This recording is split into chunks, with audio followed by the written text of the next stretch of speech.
Welcome back, viewers, to All the Kirbys. We left off last time in the year 2000 with Kirby Tilt and Tumble. And that ended what I personally consider the first era of Kirby. Now, what introduces us to the second era came in 2001, and that was the original Japanese airing of Kirby Right Back at Ya. It wouldn't air in the States until September 2002 on Foxbox, where it was localized by 4Kids TV.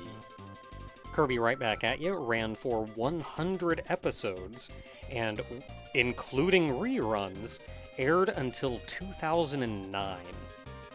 A number of things were changed in Right Back at Ya from what was established in Kirby canon up until then. For example, Kirby was deemed a Star Warrior, he was also deemed a baby, and his inhale was powered up considerably. A number of established characters had been removed, and Meta Knight had his wings clipped and was given a Spanish accent. Just to name a few. Now, I know a number of people actually like Right Back at Ya. I am not one of them. I do not like this show. And though I do not know how well it did commercially, it was also critically panned. Though one critic did praise Escargoon, whom he called one of the best contributors to the Kirby franchise thanks to his dim-witted attitude and obvious stupidity, and suggested should be in the next Smash Bros. Game. Whereas other critics said it was a stab at educational value, but really all about fighting monsters, more pandering kitty fluff from the Foxbox, exists only to be made fun of, and the series really isn't that good at all. Right Back at Ya was a turning point for Kirby as a franchise, since they had just moved to the Nintendo 64, as well as completed the Dark Matter trilogy and most things that they had built up to up until then. At this point, they had gameplay ideas that had been well established and set out, and completed story arcs. They were ready for a new beginning, and with the advent of new technology, they weren't really sure where to take Kirby from here, and Right Back at Ya did a good job of influencing the next arc of Kirby's game life. The next Kirby game to come out after Right Back at Ya aired was Nightmare in Dreamland, and you can tell just from the box art, at least the box art in the West, that it was taking heavily after Right Back at Ya. Nightmare in Dreamland is just a remake of Kirby's Adventure, graphically far superior to the old NES game, but stylistically, I hate it. Just comparing these two screenshots, you can see how much charm and life to the world was removed. This was, of course, followed up by actual new Kirby games, but we'll be getting to those at a later date. This more realistic style would pervade the Kirby games for quite a few years. Right now would probably be a good time to talk about a number of the odd little spin-off games.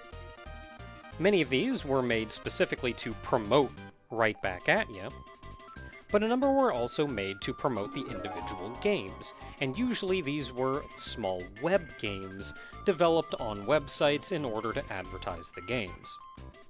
Though we've already passed it, there was even one for Kirby 64. A very simple game put on the Cartoon Network website in order to promote Kirby 64. From the wiki, it says, the game is a simple matching puzzle where the player has to click the star blocks presented on screen to uncover and match promotional artwork of characters from Kirby 64. If the player successfully makes a match, the characters will disappear and grant them a crystal shard. But if they're unsuccessful, the characters will return inside the blocks. There is no time limit, nor a way to get a game over. Other things that were made were in 2003, 4Kids made a Kirby board game that it released at Wendy's, probably alongside kids' meals. It came with 2 different boards to play, as well as various cards and pieces, all of which you would pop out of a piece of cardboard. In 2005, 4Kids also released Kirby Canvas Craze, which is a reskin of the 4Kids TV game Painter. Another game that was available on 4Kids' website. A very simple painting tool. They gave you a blank canvas, some interesting brushes to use, and let you save the image once you were done. In 2008, 4Kids published Kirby Shuffle Puzzle, a duology of web games. Reading this from the wiki, the two Kirby Shuffle Puzzle games were not documented when they were active, and neither were preserved on other sites. Their description explains the basic goal of each, though the exact rules are not mentioned. Based on their thumbnail icons, Ninja Kirby may have been featured on the first puzzle, and Fright to the Finish artwork may have been used for the second. Other shows on 4Kids, such as Chaotic, Teenage Mutant Ninja Turtles, and Yu-Gi-Oh! All also had their own shuffle puzzle games. So we at least have a point of reference for what the game was. A shuffle puzzle, by the way, is the simple 3x3 slider puzzle, or sometimes 4x4. In 2008, 4Kids published Waddle Doom on their website. Again, reading this from the wiki, when the player clicks the message, "Click here to begin," images of Waddle Dees begin to move up the screen on a space background. They move at different speeds. The player's objective is to click as many as possible before they pass off screen. Orange Waddle Dees are worth 1 point apiece, while brown ones are worth 5. When 1 minute is over, it shows your score and allows you to submit it to a scoreboard. 4Kids made one last web game for Right Back At Ya called Kirby Star Ride. Unfortunately, virtually no information on the game has survived. Reading from the wiki, it was not documented when it was active and was not preserved on other sites. Unlike the other Flash games on the 4Kids website, neither a thumbnail image nor description of the game have been found. That's it for the Right Back At Ya tie-in games. Most of these were removed from the 4Kids TV website in 2009 when they lost the rights to air Right Back At Ya. This isn't the last of the tie-in games, though. Back in 2002, Nintendo published a tie-in game on their website in order to promote Nightmare in Dreamland, called Kirby Nightmare in Dreamland Kirby Minigame. Reading from the wiki, this is a simple collecting game. The player moves Kirby left and right with the arrow keys in an effort to grab 10 falling Maxim tomatoes. Images of Kabu, Slippy, Gip, Javelin Knight, and Fan fall randomly as hazards. If one touches Kirby, it disappears and drains his health bar slightly. If he is hit by too many enemies, the game ends. Kirby can refill his energy by collecting falling Peppy tonics and shield himself from enemies by touching a parasol. To promote Kirby's Air Ride in 2003, Nintendo published a jigsaw puzzle game on their website called Kirby's Air Ride Jigsaw Puzzle. It's a very simple puzzle. You're given the various pieces and a board to place them on. In 2003, the e-reader was a thing that existed for the Game Boy Advance, and Nintendo released Kirby Slide, a very simple e-reader puzzle that was distributed via e-reader cards. Lastly, in 2007, HAL developed an arcade game. Very little is known about this machine, though it is listed on HAL's Gameology list on their website. It appears to be a coin pusher game, though you can see a tiny slot machine within the center of it. There are certainly more tie-in games that came after this, but this is at least everything that happened during Right Back At Ya's airtime. Which means from here, we can go about focusing on the actual Kirby games that were released during this era. As I mentioned at the beginning of this project, I am not going to be redoing games that I have already done, and when remakes exist, I am only going to be doing the first game in the series. Never mind that I've broken both of these rules already.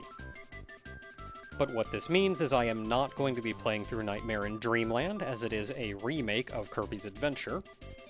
And I am not going to be playing through Amazing Mirror, since we have already played through that on the channel. I know some people were excited for more videos in the same style as I did the Kirby 64 video for other games that we have already done, and I'm a bit sad to say that I will very likely not be doing any more of those.